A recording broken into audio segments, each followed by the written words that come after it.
Well. Good afternoon to each and every one of you. We welcome you, as always, to Dialed In. I'm Tom Brenneman. Look who's back on the program today. I mean, classes are keeping him out of our Monday show. We got to figure out when we're going to change it up. Luke Brenneman, I know you're getting ready to get out of town today. Got to get to Indianapolis for a flight out. How's everything in Bloomington?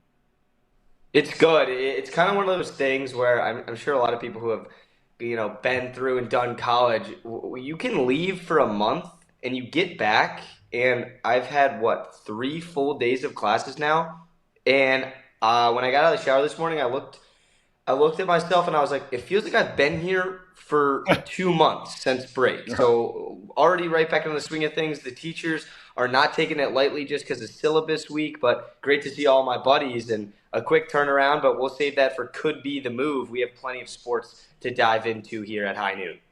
All righty. Casey, how are you doing? You've been busy with off the bench. You doing okay? You got your sea legs back under you? What? Yeah. It was a fun episode of Off the Bench. Very, very explosive episode of Off the Bench, but it gets like that sometimes. Hopefully today on Dialed In, we get into some great topics, some interesting topics about the Bengals defense coordinator, the playoffs that are happening. That'll be fun. Also, I can't wait to hear some of your guys' takes on Ohio State, because I know both of you are Ohio State fans, and we had a whole segment earlier today about whether Ohio State fans are too confident about this game. But That's a good question. Yeah, it is a good question. It's a really good question. Yeah, and if they are, they're idiots, and there are idiots in every fan base. But if Ohio State thinks this is going to be, or some of their fans, I know Ryan Day and the players certainly don't think this. But if some of their fans think this is going to be a cakewalk, they've not watched Notre Dame play. But we'll get into that a little bit later on, because we do have a show Monday, and the game is Monday night. Our show is presented by UDF and Encore Technologies. We come your way twice a week, and again, we might be having to change it up a little bit. I went into my tirade last week about these classes that college students are forced to take that have nothing to do with what they want to do for a living one day. Luke has one of those in the time frame where we normally go on Mondays. We will be on this Monday without Luke at 9 o'clock on Chatterbox Sports.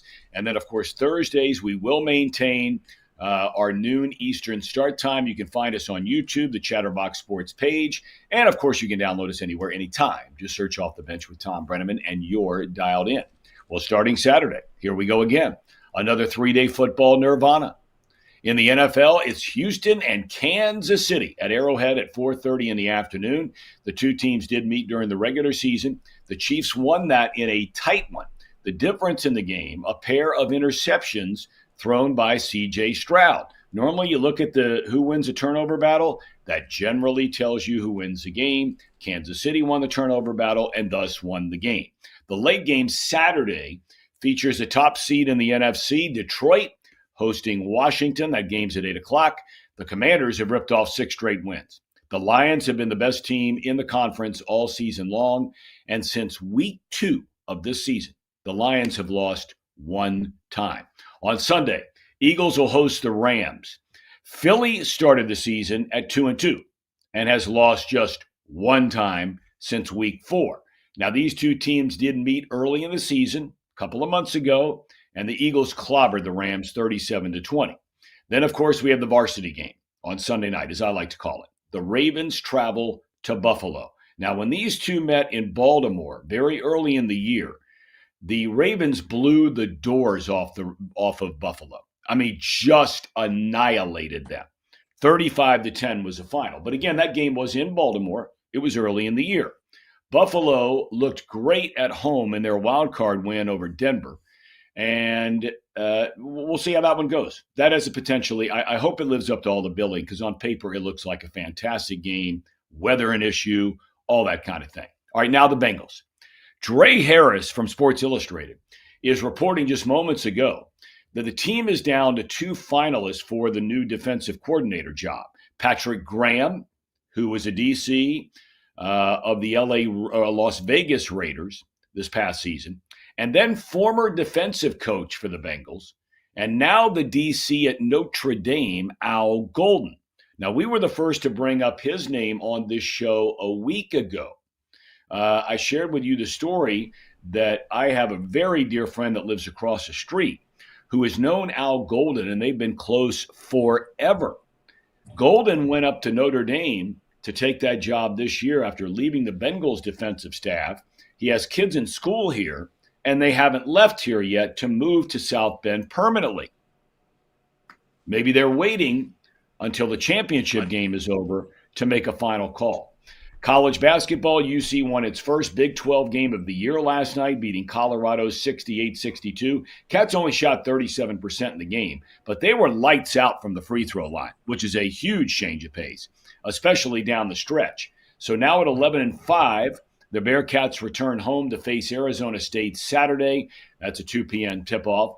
And then X got a really nice win on Tuesday night against Villanova. Really exciting game. But the next four pretty much make or break time for X. They have Saturday at number 7 Marquette. They go to St. John's next Wednesday. Number 14 UConn comes to Cintas a week from Saturday, and then they travel to Creighton. So these next 4 games is pretty much the season for the X-Men. And lastly, on a very sad note, on a personal note, Bob Uecker, legendary voice of the Milwaukee Brewers, but of course he did so many other things. He had a long-running Mr. Belvedere series on NBC, which lasted nearly a decade. He was a regular on The Tonight Show, one of the funniest men that ever lived. He was a guy that was the original star of the Miller Lite commercials, and he passes away at 90 years young today. And I was blessed enough to know him for about the last 35 plus years. And I can honestly say there are very few people you will meet in your life, really, if any, truth be told, where every single moment you're with him is almost unforgettable. He was that funny. He was that funny. The funniest human being I have ever been around in my life. And he will be missed. And man, did he have fans all over the country. All right, gentlemen, let's get at it here today. Luke, where do you want to start? I think with the Bengals in this DC thing, look, I know very little about Patrick Graham. Al Golden, for those of you that don't remember, he has been a head coach in the college ranks at Al Golden. He did a great job at Temple. He went to the University of Miami down in Florida, down there for a number of years, and has always been thought of as a great defensive mind. What are your thoughts about if indeed it's true from Dre Harris and giving him the credit from Sports Illustrated? What do you think about these two finalists? I think they're definitely different. Obviously, one would come directly from the NFL, and the other coming from the national championship game, and that's where you're getting this Al Golden talks coming from. He's had a heck of a year. He deserves to be in these conversations. Personally, just as like a fan, I kind of like the idea of an Al Golden. From an X's and O's standpoint, Notre Dame does stuff in the college game that is very high level and pro-esque. I'm definitely not, a former linebacker or somebody that can tell you exactly what type of stunts, arrows, whatever type of terminology these guys use when they talk about dialing up blitzes and coverages and whatnot. But let's be real here, guys. It's the Notre Dame defense that is why they're playing on Monday night. Riley Leonard is great. They hit the transfer portal. But some of their wide receivers are lacrosse players too. Their running backs are great but have been beat up. This defense has put the entire university on their back and led them into a national championship appearance. So Coach Freeman and Al Golden kind of get dual citizenship in that regard to who is the most deserving, I think, of bringing Notre Dame back. Obviously, all the players should get credit as well because they've worked their brains out. But from a preparation standpoint, if you don't realize, Brian Kelly left Notre Dame, and this has been going all over social media, swirling around X, because it was kind of a place that was impossible to win the big one. They don't have the right type of kids can't go there. They can't recruit well enough. It's not fun enough as a school. It's all rooted in church. That's not for everybody. And Urban Meyer always consistently talks about that on his podcast still today, that the fact that Notre Dame is in this game, it's a testament to how much their team has bought in and this coaching staff. So personally, I would love the idea of bringing in a Cincinnati guy like Al Golden and his goggles and dial us up. It was the scientist and Lou Anarumo, and let's see what we can get. And maybe, the technician of Al Golden, because he's got it going on in South Bend right now. Hey, Casey, I'm curious on this question, your opinion on this. And Luke, jump in as well if you like. Notre Dame, in their system this year, has been a defensive line that's been very, very good. They get after the quarterback. They love their secondary. It's very young. They play a lot of man-to-man defense. On paper, and everybody who plays Ohio State, on paper, because of Ohio State's multiple weapons, I mean, they have pros all over the field, right? Wide receivers, running back, even offensive linemen now as the season has gone on. And I think the quarterback's going to play in the NFL for a long time, but that's just my opinion. But does what he's able to do against Ohio State on Monday night, does that have any factor in whether you're going to hire him or not, Casey? I do think it has some factor, not just from a Bengals perspective, but from an NFL perspective. If he's able to shut down an offense who predominantly dominates their type of defense, Jeremiah Smith, Amika, and yeah, and I can't remember Tate and Carnell Tate Carnell and Brandon. Tate. I mean, they've got a lot of guys. Yeah, they've got a high-powered offense, and I think if he's able to limit what they do, I don't even think he has to win. I think if he's able to keep it low-scoring affair, I do think that he is a major consideration for many teams to potentially move from college to the NFL. We had that conversation today on Off the Bench, and what's funny is even if he does get offered a defensive coordinator position, it's actually more likely that maybe one of these college programs wants him as a head coach, because I do think that if he's able to have success against Ohio State, that he will be a very highly coveted prospect in the college sphere as well. But yeah, I do think that it does have some factor into it. And plus he's been on the staff. Like there's already that connection there. He knows what he's walking into the building. He knows the players there. He drafted, guys like Logan Wilson, like that right there is already, he knows the team. Okay. So, but is that a good thing? I mean, we often ask on this program, do the Bengals need to get out of the building? Okay. Yes. I know Golden's been gone for a year, but do they need to get out of the building? I do think they need to get out of the building, but if there was ever a guy to grab, it's going to be a guy that's proven it elsewhere outside of your building, right? Okay, fair enough. So I think that Al Golden still makes sense for the Bengals. Personally, I am more of a fan of Patrick Graham out of the two guys, just because it is someone that's different outside of the Bengals sphere. He was right in the middle of defensive efficiency this year for defenses. He was like 15th or 16th in yards allowed. He was able to slow down Patrick Mahomes. That's a big deal to me. That's a big deal to this franchise. He was able to slow down the Ravens early on in week 2. That's also a big deal as well. They won a game 26-23 against the Ravens. And late down the stretch, he was able to just, prove himself. I mean, he had a 5-6 game stretch of only allowing 20 points or less. That's pretty good. 5 out of the 6 games of the season. And again, he did it with guys hurt. He had to rotate in guys. He had a revolving door for his quarterback situation. The offense wasn't very good for the Raiders. So I like the idea of Patrick Graham coming in here, being able to turn something out of nothing for the Cincinnati Bengals. And out of the two, that's my guy. That's the pick that I have. Okay. Just for you guys wondering, Golden has been at Notre Dame for 2 years. Marcus Freeman, when he went in there, hired Golden immediately away from the Bengals. So just FYI. And they finished number 5 overall in defense in college football. In yards allowed a season ago. They gave him a long contract extension. They had a great defense this year.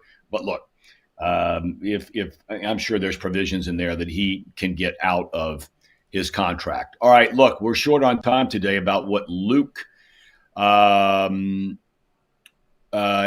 got to hit the road here. So, Luke, let's get to the NFL matchups, and we'll make our picks inside of previewing each game. So let's start with, we'll go in order of the way they're going to be played. Let's start with Saturday, where you have the top seed in the AFC, the Kansas City Chiefs, hosting the Houston Texans. This is a tough one. I think the number coming out at 8 is quite interesting. I'm not surprised by it, but that is a big number. I think a lot of people didn't give Houston a chance. At home, 3-point underdogs. I thought the quarterback battle against Justin Herbert was pretty even last week. Herbert turns the ball over a plethora of times. The Texans defense win them that game. CJ Stroud started off in that first quarter, and he was miserable. So what's going on with the Texans right now is an offensive issue. You just got to look at their numbers the last couple of weeks when they kind of limped their way into the playoffs. Not as bad as, say, the Pittsburgh Steelers on a massive losing streak, but they're not playing as good as football as they once were when they got beat on a 57-yard field goal on Sunday Night Football against the Detroit Lions in the middle of the season, which was arguably one of the games of the year. So what Texans team are we going to get? The thing that I have an issue with is this game is at Arrowhead in the playoffs, and the Chiefs are on added rest, and that means added preparation for this coaching staff. So I really do think that Kansas City is going to have every single play that they need on 3rd and short in the red zone to convert. I think they win this game by 14, and I think it'll be a close 14. You know how there's a blowout 14 that's always involved? A close 14 in the sense of the Texans, it's a one-possession game at half. It's a one-possession game in the third quarter. The Chiefs go up 14, and they eventually kind of hold on to win because, boy, that defense is so tough. And CJ Stroud has a heck of an arm, and he's a really good talent. But one thing that he is still missing in the NFL, it's right here. And that's how you win the playoff games. I think he might throw a couple poor balls and make some poor decisions that we had a taste of the last couple of weeks, especially early on against the Chargers. Chiefs will beat you if you do that. All right, Casey, I think your pick already popped up there. Luke's taking Kansas City. You're going with the Texans, I saw, right? I had them there. Okay. I before I wanted to make that pick, I went and looked through the last couple games, actually throughout the whole entire Chiefs season, how many times they've beaten opponents by 8 points. It only happened 5 times, but guess what? It happened one time versus the Texans about 3 or 4 weeks ago. I just feel like that spells disaster for the Texans. This is the defending Super Bowl champs twice now, and I think they're in line to go and play their, 6th, 7th, 8th AFC championship in a row. And they would have to win to do it. So give me the Chiefs in this one. Tom, what about you? Okay, I'm going against the grain here a little bit. I'm taking the Texans. I don't necessarily think the Texans are going to win the game. And look, the Texan season has not been what it was a year ago in Stroud's rookie year because they won the division last year and they had to play a first-place schedule this year. And they've been inconsistent. They've had a lot of injuries like a lot of other teams, but they looked really good last week. And I think that now Stroud has some playoff experience under his belt. He's obviously played in some huge games at Ohio State and shined his brightest in that semifinal game against Georgia 2 years ago. I think that the Texans show up and cover this 8 points. Kansas City, I think the Chiefs win, but I think the Texans are able to keep it close. All right, next up will be the Saturday night game in the NFC, also featuring a number 1 seed, where we have the Lions who, let's face it, they've been the best team in football this entire year. Some in Philly might argue that, but the Lions have looked fantastic. They had last week off. They've had all kinds of injuries, and now we'll take on the Washington Commanders and a quarterback who, Luke, when the going gets tough, the tough get going, and that's been Jaden Daniels. This kid is consistently making plays that you look at and you can point at, whether it was the Philly game a couple weeks ago in the regular season, whether it was the 3rd and 1 stiff arm 6 yards in the backfield to send his team to their first postseason win in forever, or just every single play, extending it to the last second. It's not just a rookie fluke. This is a style of football that's getting brought to the league, and this was the style of football that Jaden Daniels played when he won the Heisman Trophy. When Bryce Young came out as a Heisman Trophy winner as the top pick, he was trying to do the scamper around, hold on to the ball, but he was undersized, he was skinny, he looked awful, and Bryce Young is certainly on the come up right now from a development perspective. But this is instant impact, and I think that we need to take a step back and kind of realize what we're witnessing here. This was the Commanders team that, they were supposed to be all right. Yeah, they made a head coaching change, but there is a lot of credit to be, dealt out at the end of the year in Washington, D.C. And the year ends this week because they're going up against the best team in football. They're going up against the best offense in football. And Detroit, just like Kansas City, I'm going to say the same thing I said with the last pick. You give this team an added week of rest because they need it. They need to get healthy, especially in that secondary. You give this team an added week of preparation with their coaching staff. I just think from an X's and O's perspective, when they line up offensively, they are going to walk down the football. That's how good this offense is, no matter what defense you can throw ahead of them. I think you can't get them off the sticks. I think you can't get them behind the chains. Jared Goff is having a career year. All of these receivers are going to be ready to rock and roll. Give me the Lions to play in the NFC Championship game. Casey? I agree with you. If I were to pick just the winner, it is clearly the Lions to me. But 9.5 points is a lot. And I do think that there's a chance that Jaden Daniels can go head-to-head with this Lions offense. They have not really played. I was just looking. They really have not played a guy that's super mobile. And when they did, Josh Allen, that was a team that they lost to. You think about like the Cardinals, that was a close game. That was earlier on in the season. But they haven't had to face a mobile-type quarterback like him and a very highly efficient quarterback. I like their chances to at least cover. So give me Jaden Daniels, 10 points. That's all they got to lose by is only by 10 points. So, yeah, Tom? Yeah, I'm with you. I just think it's a lot of points. And I love Detroit, the fighting Chris Spielmans, who, by the way, interviewed for the general manager's job this week with the New York Jets.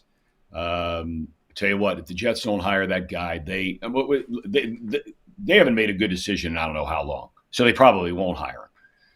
But he's been the architect in many ways of this Lions resurgence, going back 4 years ago when he was moved from the broadcast booth and took over in the Lions organization. But anyway, I think the Commanders cover this. I think that they're going to come in there. I think they're going to be able to move the ball. I think the Commanders have a good defense when they need to have a good defense. I think Dan Quinn is a lot like Dan Campbell. They're very, very similar, hard-nosed, all about toughness.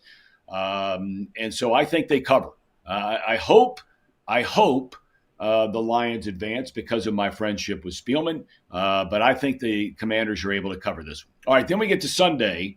The Rams played Monday night, and they look good. I mean, their defensive line was unbelievable. 9 sacks in that game? And as I told you guys, the wheels were going to fall off Darnold sooner or later. And look, I know that's not all his fault. People have to block for him. But they look good, the Rams. And they have an experienced quarterback in Matthew Stafford, who's been down this road before. Luke, your thoughts? The numbers don't love the Rams, but I love the Rams. Just a quick segue before we jump into Sunday's picks. By the way the standings are playing out, we've now picked over, 110 games this season, and it's a one-game lead. I'm 67-49. Dad, you're 66-50. Casey kind of holding up the back at 56-30. But, Dad, you're coming off a 4-1 week, so these picks really matter as we're almost done because the pick'em standings is going to be done at the NFL season. We'll still do picks on big college basketball games, but for the sake of the entire season, we're coming to a close, and it's a tight race. Now, when you're jumping into this game, I love the Rams because I love Matthew Stafford and I love McVay. I think that they have championship DNA, and that's what the NFL takes in the postseason. And what I saw out of their defense in the opening round of the playoffs was exactly that. They came out hungrier than they've looked all year. Their offense was firing on all cylinders. I love how the Rams have the ability to convert when they get behind the chains, and a lot of that is Matthew Stafford, but it's also Kyren Williams. Their running game is so strong that if they still get behind the sticks, they do a lot of 3rd and 7 handoffs. They do 3rd and 13 screen passes. And we know when push comes to shove, Matthew Stafford is going to make the right decisions when the times get tough and when you get late into the game. I think that you could say the same about Jalen Hurts. He's looked incredible, and the Eagles' defense is probably 1 or 2 in the NFL right now. But just from an X's and O's perspective, I'm going to take 6 points if I can get it with Matthew Stafford and the Rams. I really do think this team at 20-1 to win the Super Bowl is an absolute dark horse of a pick. Because if they win this game, what is stopping the Rams in LA? They have that entire city behind them right now. They're playing for something bigger. And I'm going to rock and roll with the Rams. I don't think that that's necessarily a smart pick when it comes to the numbers and what the experts and odds makers say about this team, as they're a huge long shot. But I really do think that they have a lot more in the tank. I mean, look at their receivers. They have Cooper Kupp. They have Puka Nacua, who's becoming one of the better younger players in the NFL. They have one of the best running backs in the league. They have a solid offensive line, and they have a Super Bowl champion, an NFL veteran behind center. How are you going to pass up 6 points with that? Yeah, Luke, this is the game I feel the most confident in, which probably means that I'm wrong. But dang, the Eagles I think that they are the best roster right now, healthy-wise, from top to bottom. And currently, as it stands, I just think that their offense is just impossible to stop right now. Saquon Barkley rushed for 255 yards against this Rams defense. I expect something very similar to happen again, to be honest with you. I don't think that they're going to really rely on Jalen Hurts too much. The last time that those two played, the Rams, Hurts only threw 22 times. He didn't need to throw a whole lot because, again, Saquon, 255 yards rushing. Yeah, so I just feel like they're really outmatched from top to bottom. I do like the Rams, but this is a buzzsaw. This is a team that I don't think they have any business playing against. And I think their time is up. I think Matthew Stafford's time is up as this playoff run is continuing. So, Tom. All right. I'm all in on Philly. I don't need to say anything else. I think they're playing great. They're at home. Crowd's going to be fantastic. This is destiny here. This is the Lions v. Eagles. Teams that, if you combine their games this year, since week 4 of the season, okay, the rest of the games for those two teams combined, they have lost twice. This is inevitable, the matchup. I think you can make arguments in the AFC, but in the NFC, this is destiny here. Lions v. Eagles in the championship game. All right, then comes a nightcap, okay? The nightcap. I call it the varsity. And that is, not to say these other teams aren't varsity, but you know what I'm saying. This is a game we're looking forward to. And that's the Bills and the Ravens. Baltimore blew them out early in the year. That's irrelevant now. Baltimore looks so good. They really look good. Luke, where are you going? Baltimore's tough to beat. I think the style of football that they play with the ground and pound certainly plays.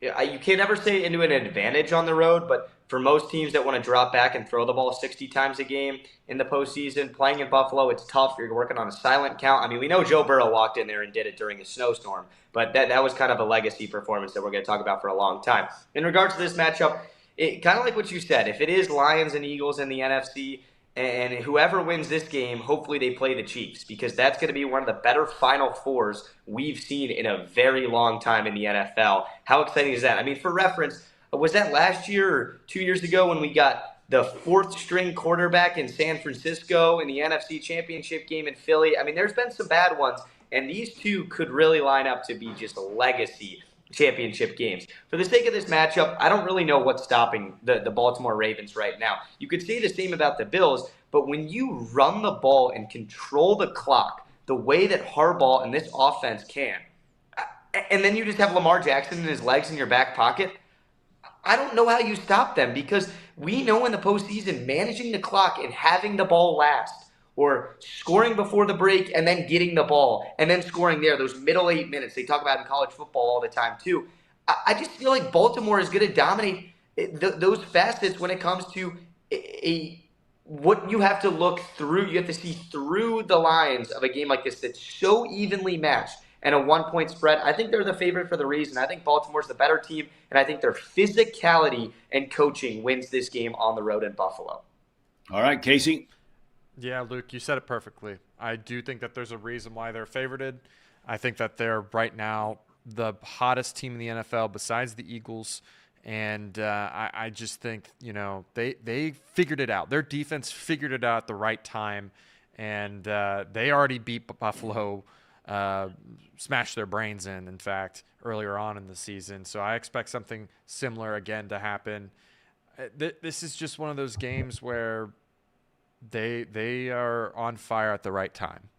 And that's all I have to say about them. All right. I'm going against the grain with you guys as well. I think this is a year finally Buffalo is going to find a way to break through.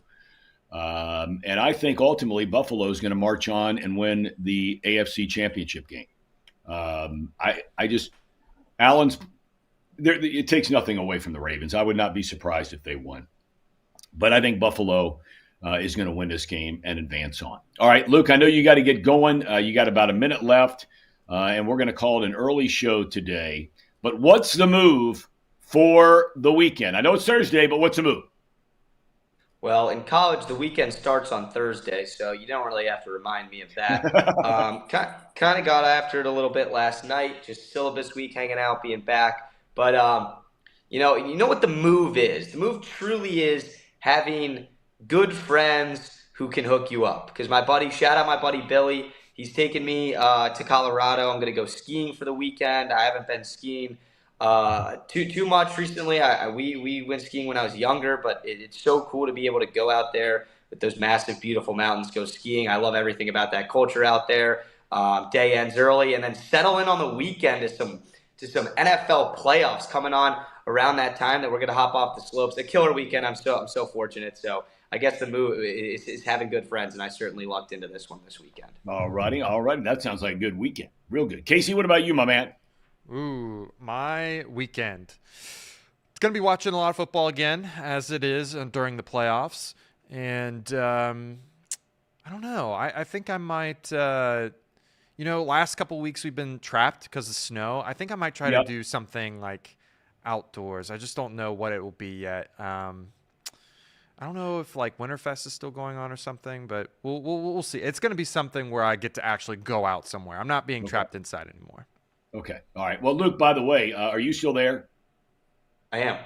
All right. Well, safe travels, my man. I'm going to let you get out of here and get going. I love you and be careful. Oh, by the way, real quick, Luke, I need your pick on the championship game in college football because you won't be here Monday. What's the spread on that and what are you picking?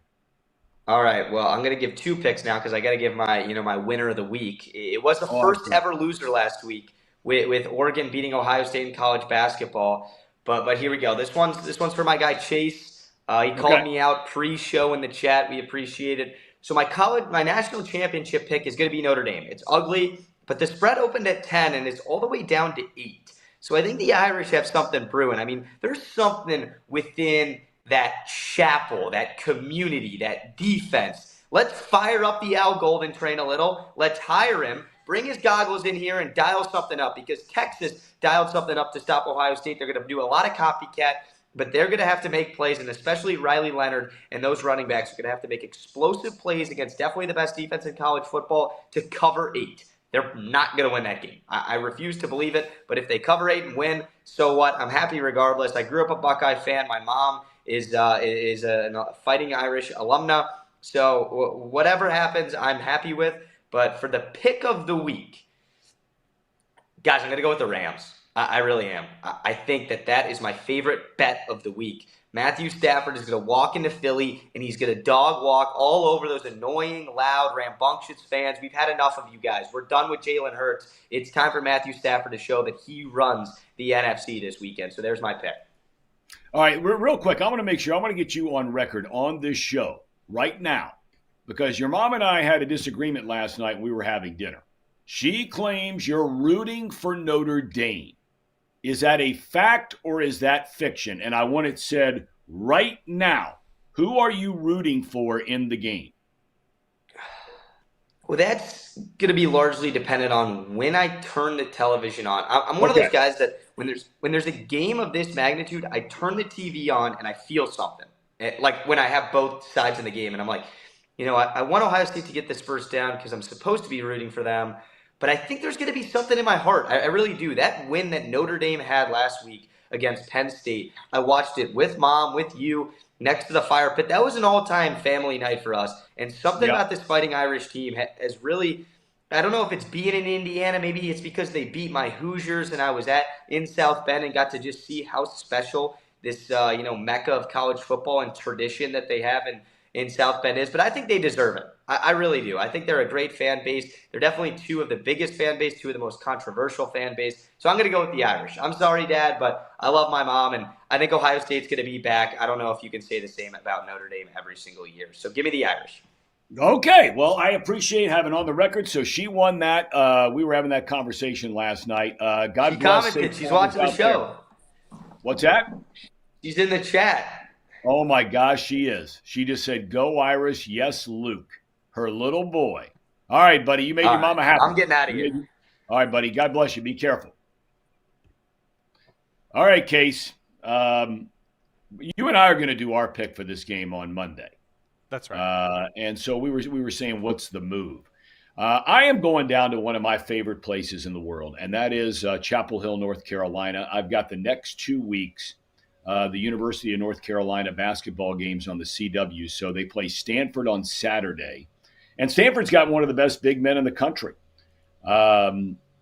In Maxime Reynaud. He leads the Atlantic Coast Conference. Hard to believe Stanford's in the Atlantic Coast Conference. Talks about an oxymoron. But he leads the league in scoring and rebounding. That's only happened 12 times in the history of the ACC. Still a long way to go. But he's a 7'2 guy from France, was a teammate of Victor Wembanyama and on the French national team. So I'm looking forward to seeing him, but love going to the Dean Dome. That place, I mean, it's unreal. It seats 20,000. They sell out every game. It's just a really cool place. They're not as good as they've been in years past, but they're starting to play better now. So that's a move for me, is getting down there, good Lord willing, safe and sound, doing a good job on the game, getting back safe and sound, and then getting ready, Casey, for Monday night. I cannot wait for the mighty Ohio State University Buckeyes. I know you can't. I know you're just so excited to potentially win one more championship for your favorite team. I understand that feeling, but I got to be rooting against you. I'm not going to completely give away my pick, but go Irish. Yeah, that's not giving it away. You're right. You're right. All right, everybody. Casey, thank you for everything, my friend. Thanks to all of you who were with us today by the thousands, including many of you in the chat. So we thank you so much, and everybody have a great weekend. Be careful. It's a long weekend for a lot of people, a holiday weekend celebrating Martin Luther King Day on Monday. And again, I just send my thoughts and prayers to not only the family of Bob Uecker, but so many fans of his, all across the country. You don't even have to be a sports fan to be a Bob Uecker fan, because he was so much more than a baseball announcer.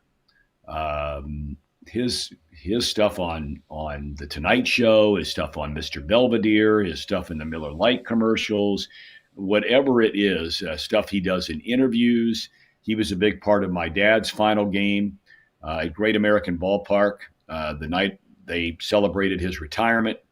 And so, we're going to miss you, Uke. And nobody could make me laugh that I've ever met in my life than Bob Uecker.